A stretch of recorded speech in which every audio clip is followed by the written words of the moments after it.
The rain in Seattle was the soft, gray kind that felt like it had always been falling and always would. It misted the windows of the small apartment where she sat, a mug of tea, cooling beside her laptop. She was a person who found comfort in order, in the clear lines of historical records and the quiet dust of archives.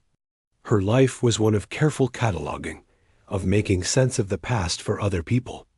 The present, with its unpredictable mésanges, was something she often preferred to view through the safe pane of a document or a photograph about the email that changed everything arrived with a quiet ping.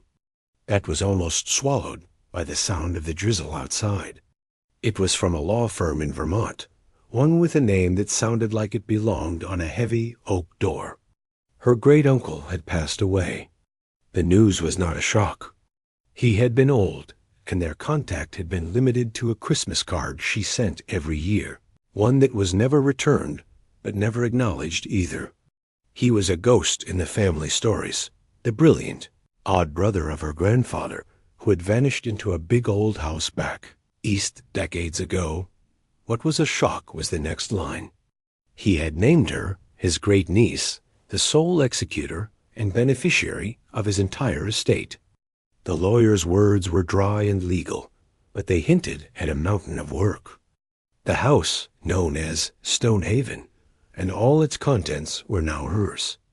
A faded photograph was attached to the email, showing a hulking Victorian home with a turret and a wraparound porch, looking less grand and more stubborn, as if it were clinging to the earth by its fingernails under a darkening sky.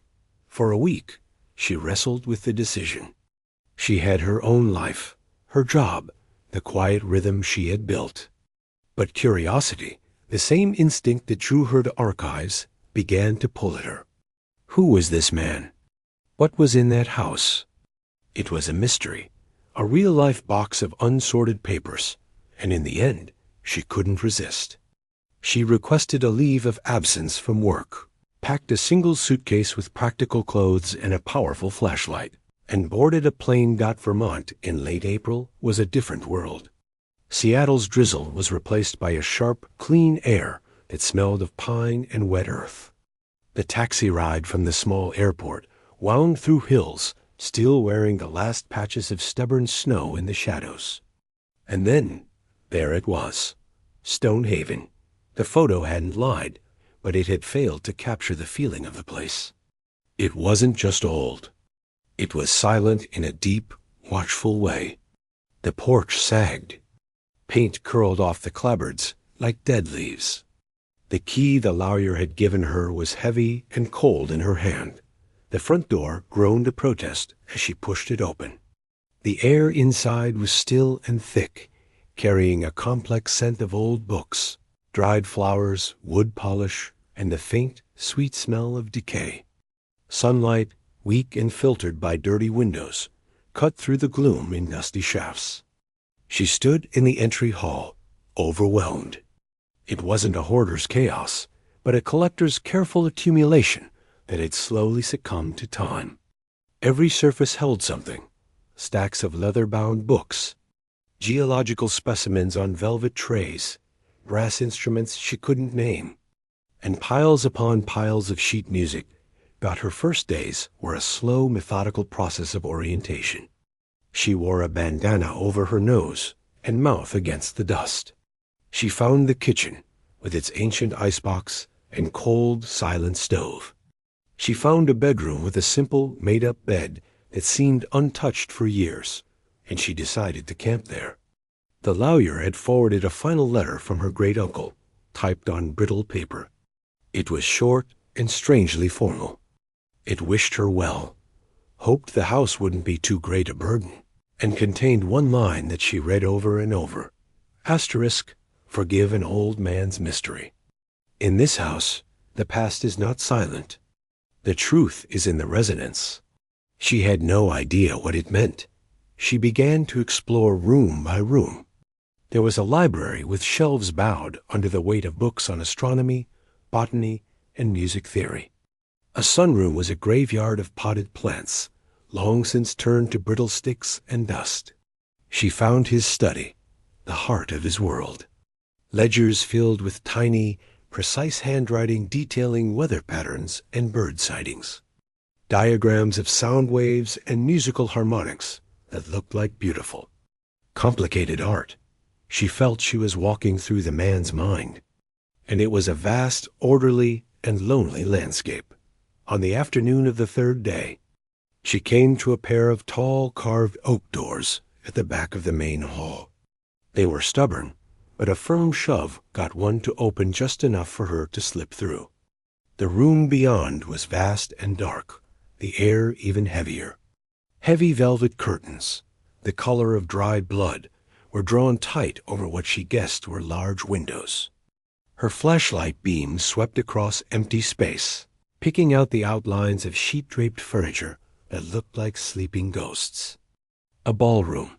Feeling like an intruder, she moved to the center of the room. Her footsteps echoed on the bare wooden floor. The silence here felt different, not just empty, but waiting. The beam of her light landed on the largest shrouded shape at the far end. It was bulky and angular under its dusty white sheet. Part of her wanted to leave it covered, to preserve the room's frozen state. But the archivist in her, the need to see and catalog, won out. She gripped a corner of the heavy fabric. It felt gritty and cold.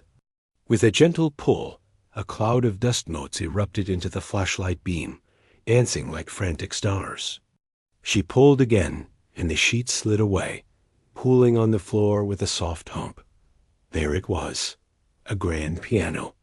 A Steinway, its elegant curves and powerful legs made of rich, dark wood that was now clouded under a uniform layer of gray dust.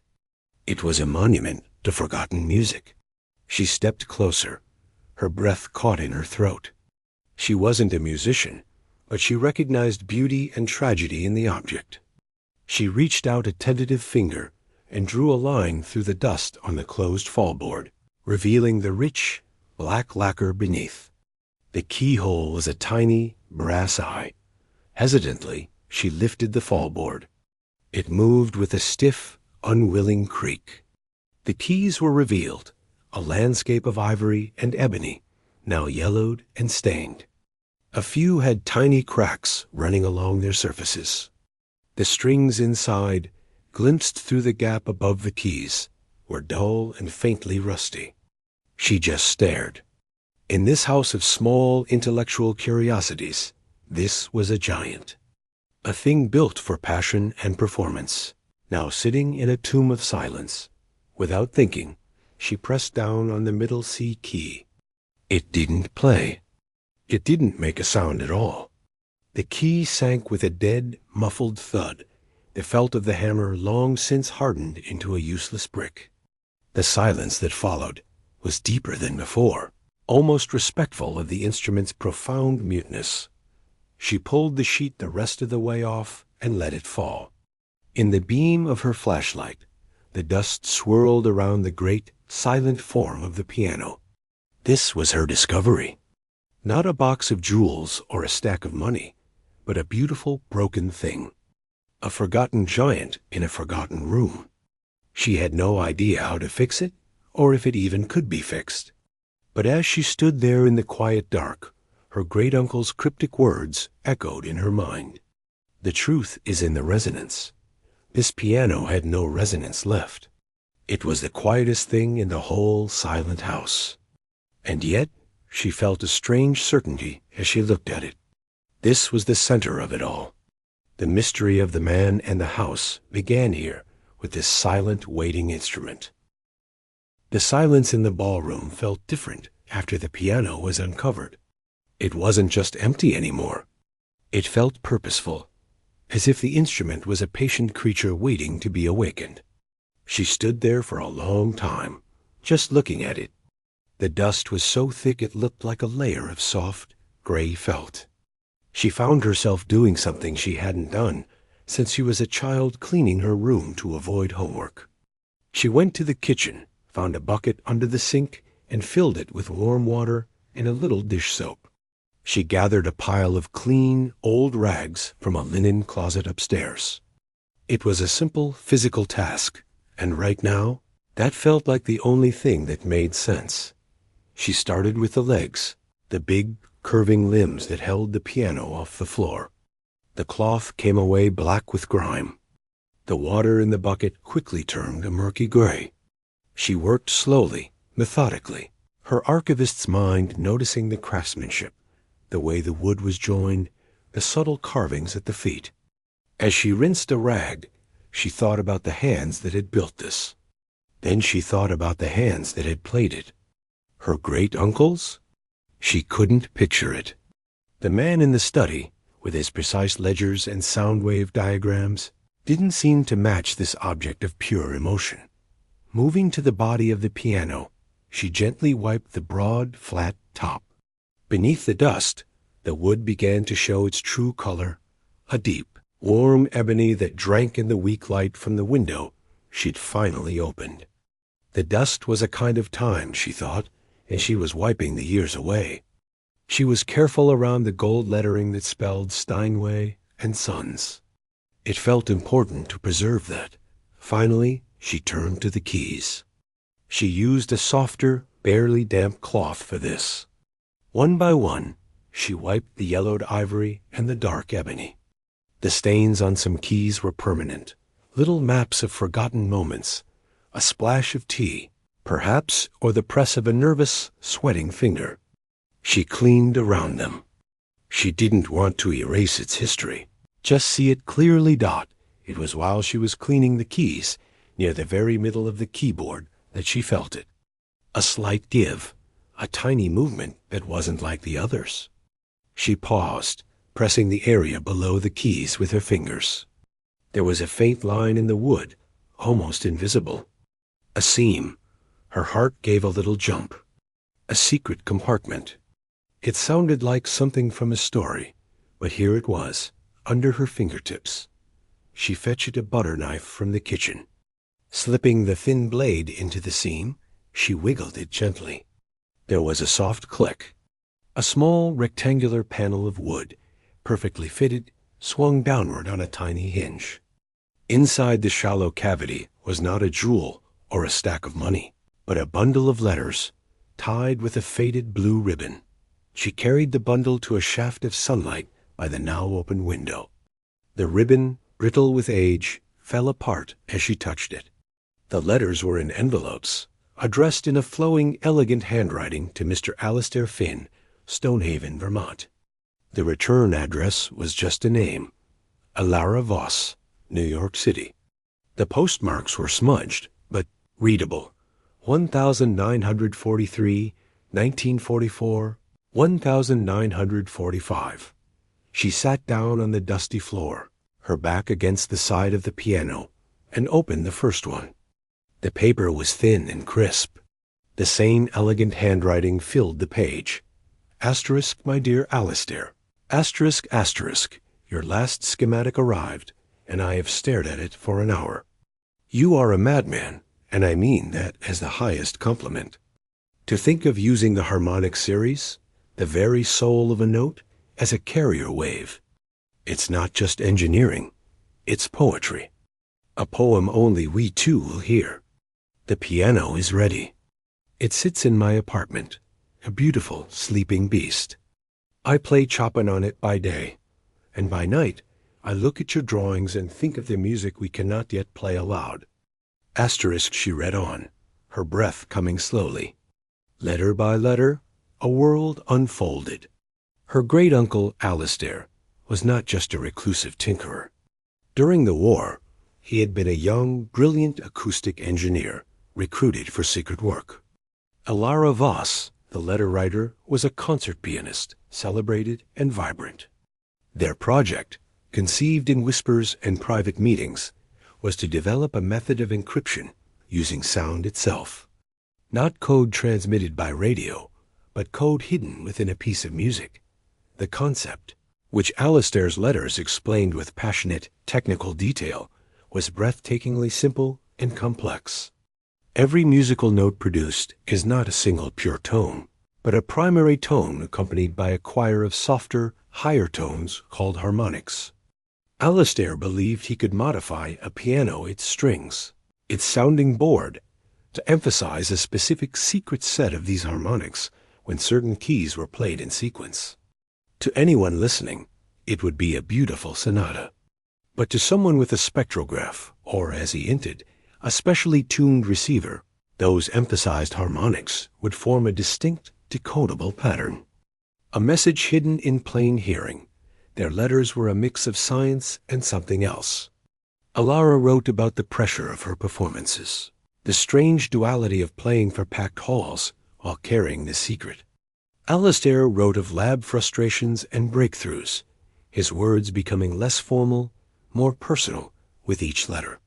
They were a team isolated together in their secret. Then, in a letter from late 1944, the tone changed. Alara's writing was hurried, the ink blotted in one spot as if by a tear.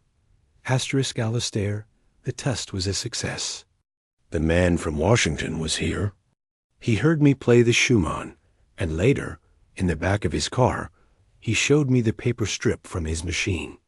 The zigzag line of the music, and above it, the clear, sharp peaks of our harmonic pattern. He called it remarkable. But he looked at me not as a musician, but as a tool. He wants to take the piano. He wants to take me, to send me overseas to entertain and send messages from who knows what drawing rooms. I am afraid. This was our idea, our beautiful, clever idea. Now it feels like a chain. Asterisk Alastair's reply was frantic, angry. Asterisk, under no circumstances. The piano is yours. The work is ours. I will fix this. I will tell them it was all my design, that you were merely a performer. Meet me at the usual place. I have a plan. Asterisk, the final letter was from Alara, postmarked March 1945. It was short. Asterisk, Alastair. Asterisk, asterisk, I waited. You did not come. They told me you had withdrawn from the project, that you had taken your notes and gone back to Vermont. Was it all just an experiment to you? Was I? The piano is being shipped to you. I cannot bear to look at it. It is the most beautiful and the most terrible thing I have ever known. Do not write again. Asterisk, asterisk, E. Asterisk, the story ended there, in that painful, abrupt silence. She sat on the floor, the last letter in her lap, the afternoon sun warming her shoulders. She felt a hollow ache in her chest. This wasn't just history. It was a heartbreak, preserved in paper and ink. The brilliant, passionate young man in these letters, what had happened to him? The misunderstanding that parted them must have solidified into a lifetime of solitude. He had come back to this house, with this piano, and lived alone with his regret for 60 years. She looked from the letters in her hand to the silent piano. This wasn't just a forgotten instrument. It was the original resonator. It was the physical proof of a lost, beautiful idea and a love that had gone terribly wrong. The truth wasn't in a single note, as his cryptic letter said. The truth was in this story. But as she gathered the letters carefully, a new practical thought struck her. The piano was here. Alara had sent it. The modifications he wrote about the special strings, the weighted sounding board, were they still inside it? And if they were, could the hidden song, the one that had carried a secret message once, still be there? Or was it, like the love of the two people who created it, silenced forever?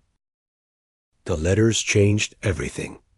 The house was no longer just a collection of old things.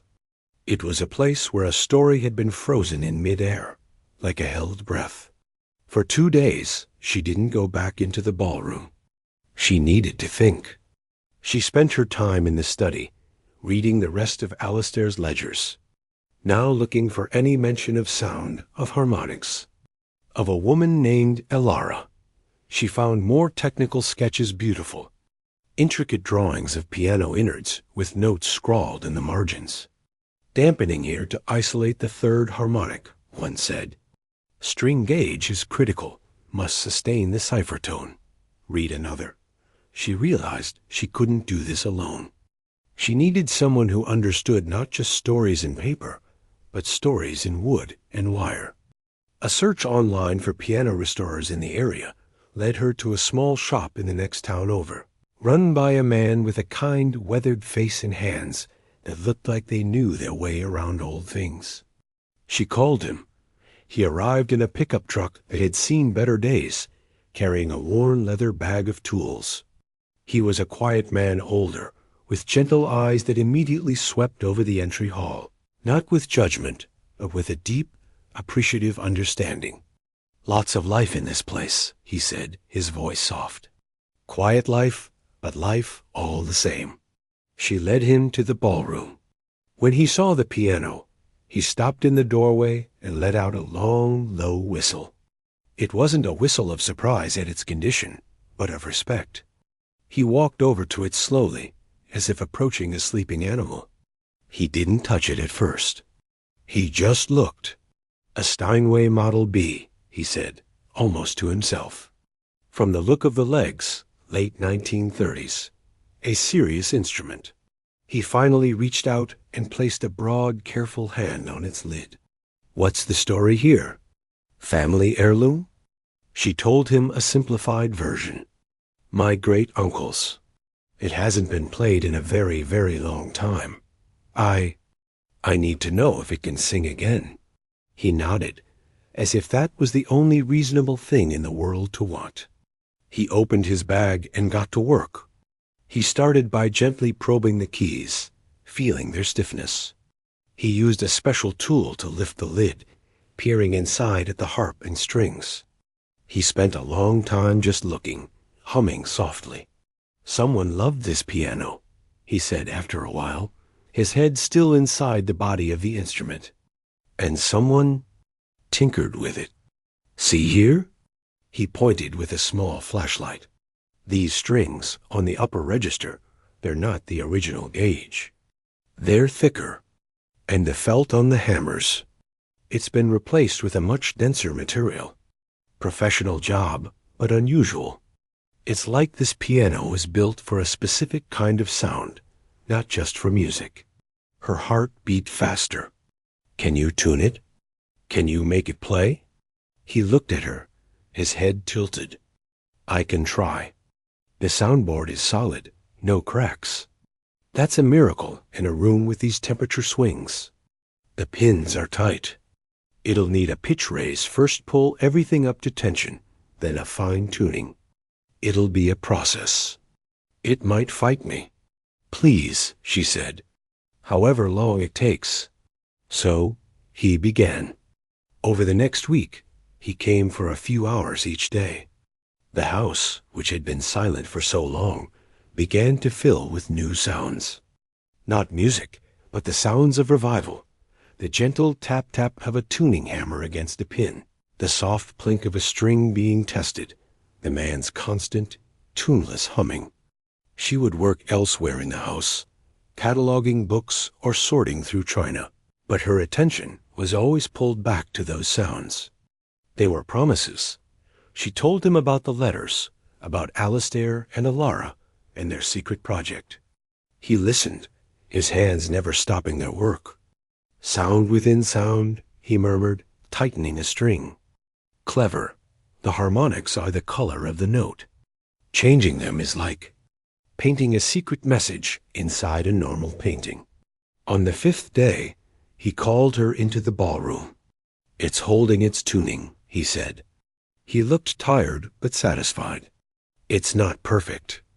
It's an old voice. It'll be raspy in places, a little unstable in the very high notes. But it has its voice back." He gestured to the bench. "Would you like to hear the first note?" She shook her head quickly, a sudden nervousness seizing her. "No, you should. You brought it back." He smiled a little and sat down. He flexed his fingers, then gently, with a touch that was both confident and tender, pressed down on middle C dot. The note filled the room dot. It was not a perfect, clear bell-like tone from a showroom. It was complex. It had a body to it, a warmth that seemed to vibrate in the dusty air. It had a slight, breathy rasp around the edges that made it sound alive and very, very old. It was the most beautiful sound she had ever heard. It hung in the silence of the ballroom, and for a moment, the whole house felt different, not a tomb, but a place that had simply been waiting. The tuner let the note fade, listening intently to its decay with his eyes closed. "Good sustain," he whispered. Then he opened his eyes. "Now, what was it you wanted to try?" "From the letters?" She had read the last line from Alara's first letter 100 times. Asterisk. "I play Chopin on it by day, and by night. I look at your drawings, and think of the music we cannot yet play aloud." Asterisk. But it was a later letter, a technical one from Alistair, that had a specific instruction, almost buried in the math. Asterisk for calibration. The fundamental must be a 4/4-0. Begin the sequence always with the subharmonic trigger, A below middle C. Asterisk. She walked to the piano. Her hands were cold. She wasn't a player. She pointed to the key. "That one. A below middle C, just. Press it once." The tuner nodded. He found the key. "All right," he said softly. "Let's listen." He pressed the key. The new note was richer, deeper than the middle C had been. It was a warm, solid sound. They both listened as it bloomed, and then began to slowly fade away into the quiet of the room. And then, just as the main note was almost gone, she heard it. Or rather, she felt at first a faint, shimmering sensation in her ears, more a feeling than a sound. Then it resolved into a sound. A faint, pure, very high tone, ringing like a distant, tiny bell. It wasn't part of the main note's normal decay. It appeared after, hanging in the air for a few seconds after the original note had vanished. "Did you hear that?" She breathed, her voice barely a whisper. The tuner's face had gone very still. His professional, calm demeanor had melted into something like awe. "I heard it," he said, his voice hushed. He pressed the key again, firmly. The main note sounded. They waited, straining their ears in the silence as it faded. There it was again. The ghost tone. The harmonic dot. He pressed the key a third time, but now he held it down, keeping the damper off the string. The main note sang out, and as it sustained, he tilted his head, his ear almost touching the piano's frame. "It's not just one," he whispered, amazed. "Listen, it's a chord, a tiny, perfect chord of overtones." She leaned close. As the deep a note hummed, she could just make them out a cluster of 3 or 4 extremely high, crystalline pitches ringing together in a strange, beautiful harmony that seemed to float above the main sound like a halo. "Play another note," she urged. "Any other note." He played the G next to it. A lovely note, but as it faded, there was no ghostly halo. Just the normal fade of a piano string into silence. He went back to the A, below middle C. He played it softly. The ghosts were there. He played it loudly. They were stronger. They were tied to that specific key. His hands were trembling slightly as he pulled them back from the keyboard. He looked from the piano to her, his eyes wide. "My dear," he said, the old-fashioned term slipping out in his shock. "This is it. This is what they did. They tuned this one string, or weighted its hammer, or something in the sounding board, to make it resonate at those specific extra frequencies. It's not an accident. It's a fingerprint, a sonic fingerprint." She stared at the key, that ordinary-looking strip of yellowed ivory. It looked back, innocent and full of secrets. The truth wasn't just in the resonance, as Alistair had written. It was in the extra resonance. The hidden song had been there all along, locked in the wood and wire, waiting through 60 years of silence for someone to listen closely enough. The piano was no longer just a relic of a sad story. It was a machine that still worked, and they had just turned the key. The discovery of the ghost note changed the air in the house. Before, it had been a place of dust and quiet history. Now, it felt charged, like the moments before a thunderstorm. The piano tuner, a man of few words, found himself unable to leave. He sat at the kitchen table, a cup of forgotten tea cooling in front of him, staring at the wall. "A sonic fingerprint," he repeated, shaking his head in quiet wonder. They painted a secret right into the sound itself. She felt it too, a nervous, buzzing energy. The practical part of her mind, the archivist, kicked into gear. This was no longer just a family mystery.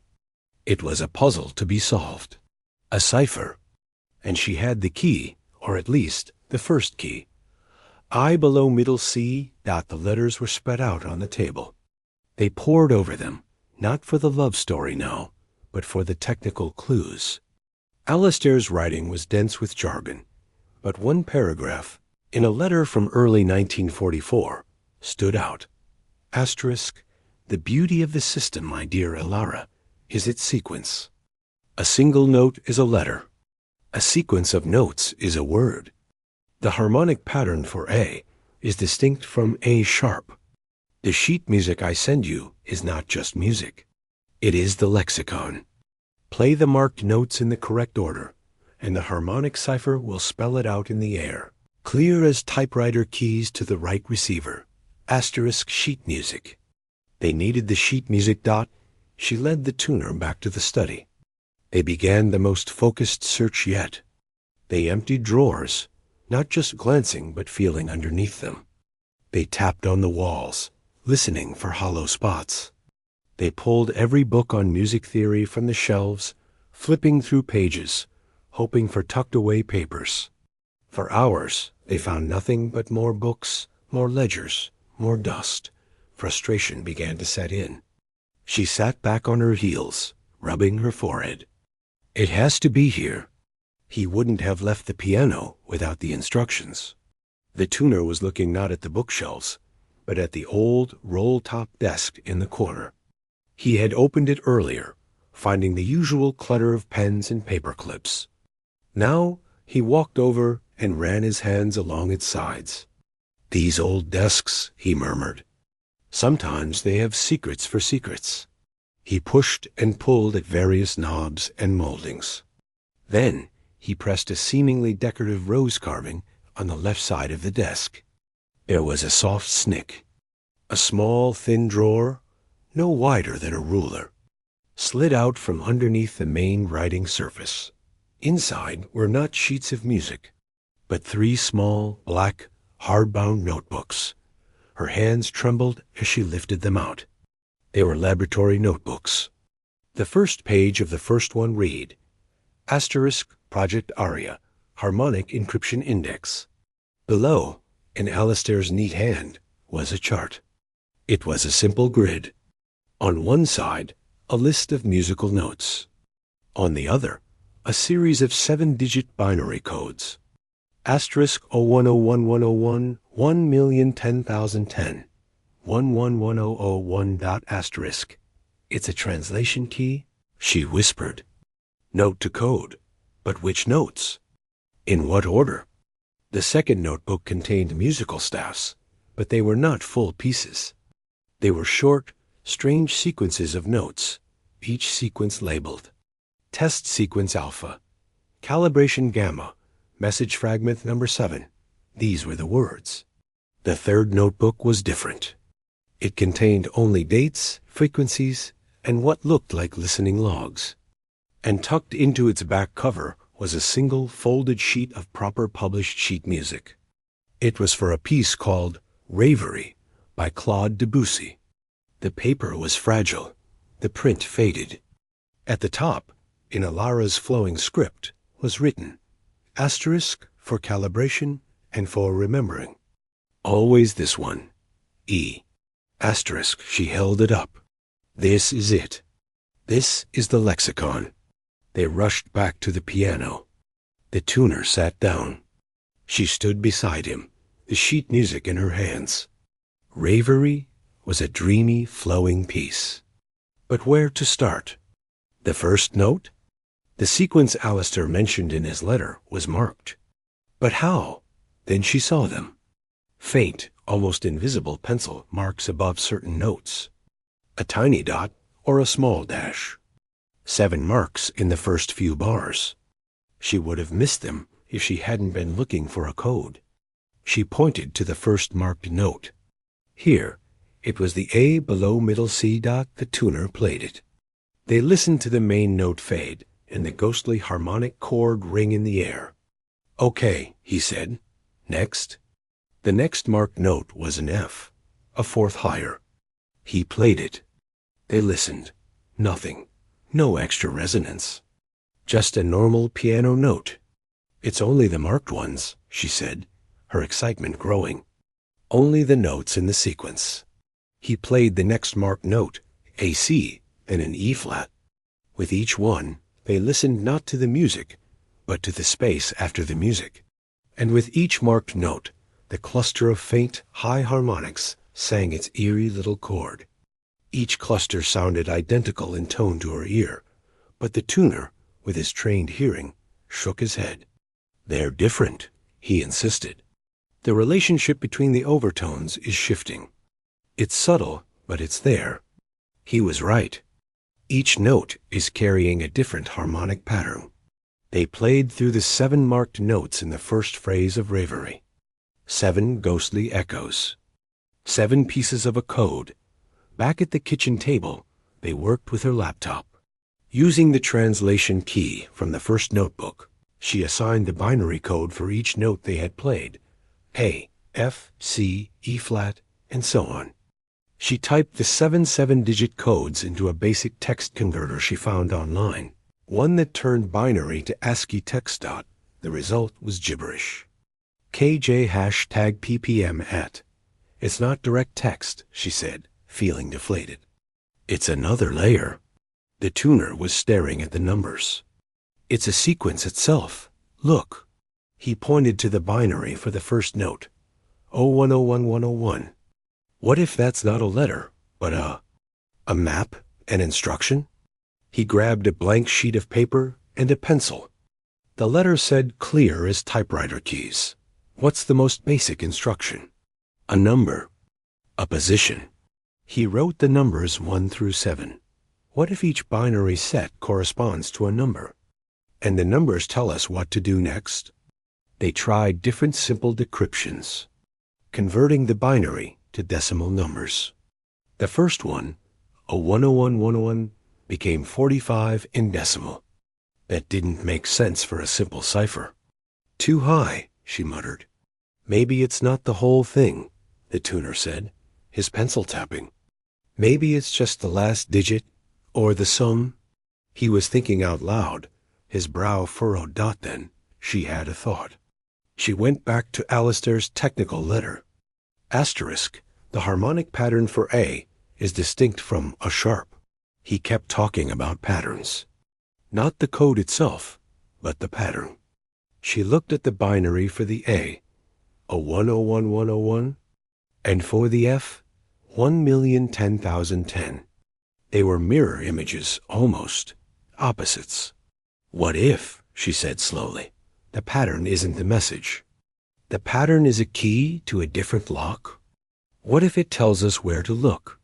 She thought of the house, of secrets within secrets. The hidden compartment in the piano had held the letters. The hidden drawer in the desk had held the notebooks. What if the cipher wasn't pointing to words, but to a place? The tuner's eyes met hers. A safe? A hiding place in the room? She ran back to the ballroom, the tuner following. She stood in the center of the room, turning slowly. The piano, the curtained walls, the sheet-draped furniture. Where would he hide something? Not in the open. Not after all this.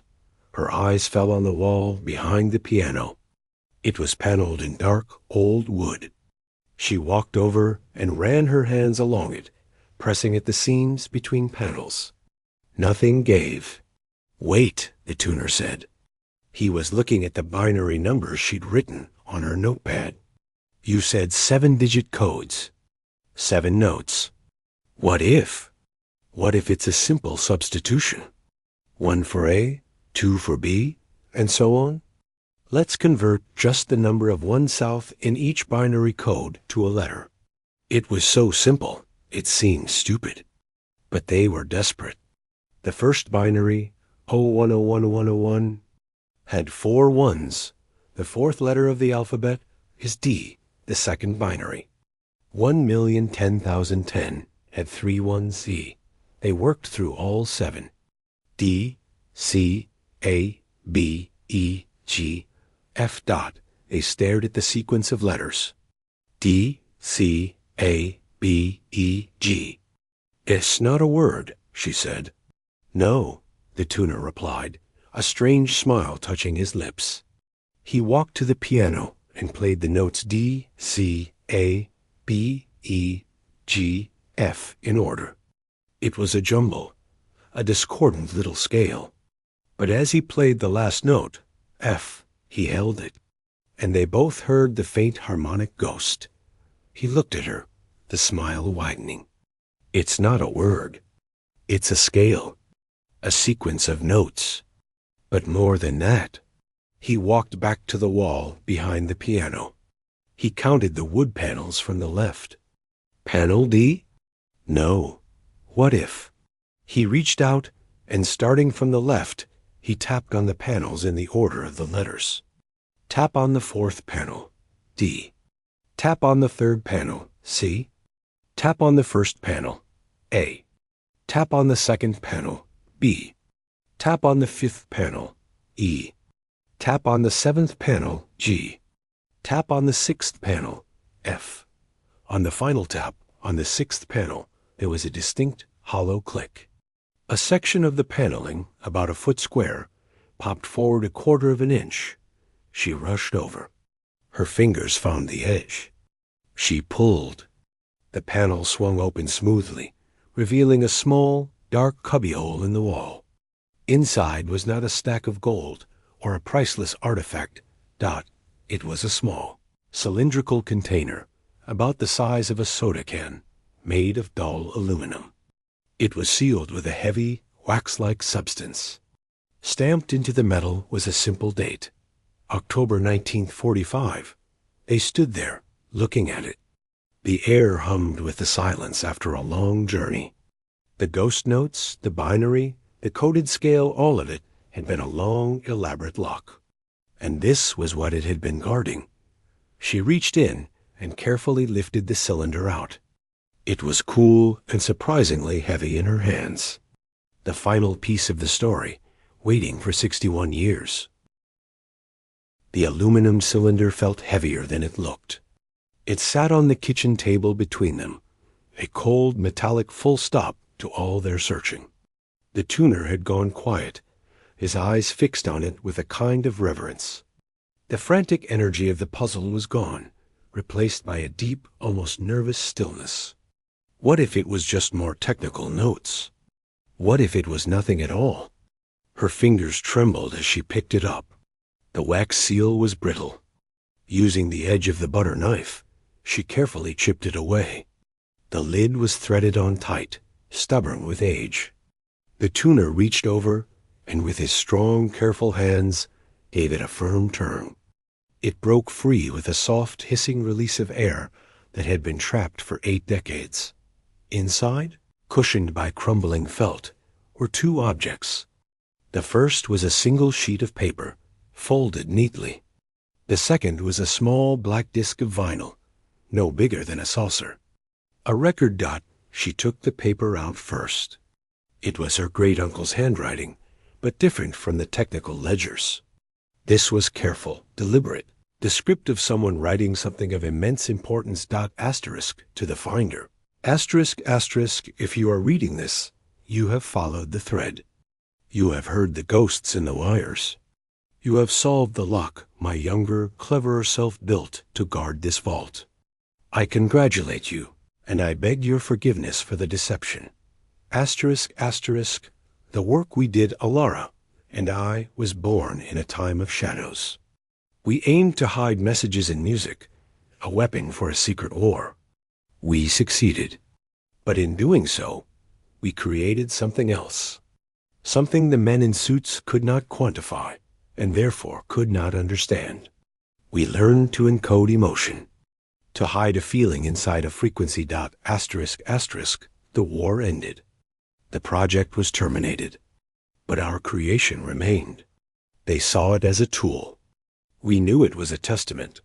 Asterisk asterisk, what we hid was not for armies or governments. It was not a weapon or a secret order. It was the thing they could not confiscate, could not classify, and could never, ever understand. It was the truth of us. The piano was the instrument. The harmonic cipher was the language. And this is the message. Asterisk asterisk, it is our duet. The only one we ever truly played. Asterisk asterisk, play it. And know that sometimes the most remarkable thing one can hide is not a secret, but a piece of one's soul. Asterisk asterisk, yours in resonance. Alastair Finn, October 19th, 1945, asterisk.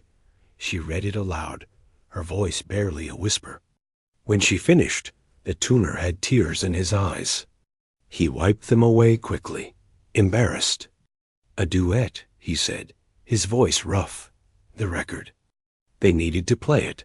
She remembered the phonograph. Days ago, in a cluttered alcove off the study, she had seen an old suitcase-style machine with a big horn. They went and fetched it, brushing off the dust. It was a Victrola. The tuner inspected it, gave the crank a few turns. The mechanism turned stiffly, but it turned. He found a needle in a small compartment. The kitchen felt too small, too modern for this. They took the machine and the record back to the ballroom, placing it on the floor near the piano. The afternoon light was slanting in, golden and slow, filling the room with a warm haze. It felt right. This was where the sound belonged. With a deep breath, she placed the small black disc on the turntable. She set the needle gently on its outer edge. The tuner gave the crank a final smooth wind. There was a loud crackle, the sound of a million tiny fires, and then the hiss of empty groove. They waited, kneeling on the floor beside the machine. Then, through the noise, a voice emerged. A young man's voice, shy, a little formal, but with a warmth underneath. Asterisk, testing. 1, 2. Is it recording? Alara, you're too close to the horn. You'll overwhelm it. Asterisk, a woman's laugh, clear and bright, sparkling through the static of time. Asterisk, don't be a fuss, Alastair. It's perfect. Can you hear me? Is my voice coming through? Asterisk, asterisk, I can hear you. His voice was softer, now full of wonder. Asterisk, I can hear you perfectly. Asterisk, a pause, filled with the warm hiss. Then her voice again, closer to the microphone.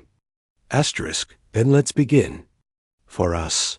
Asterisk, the first notes came from the piano.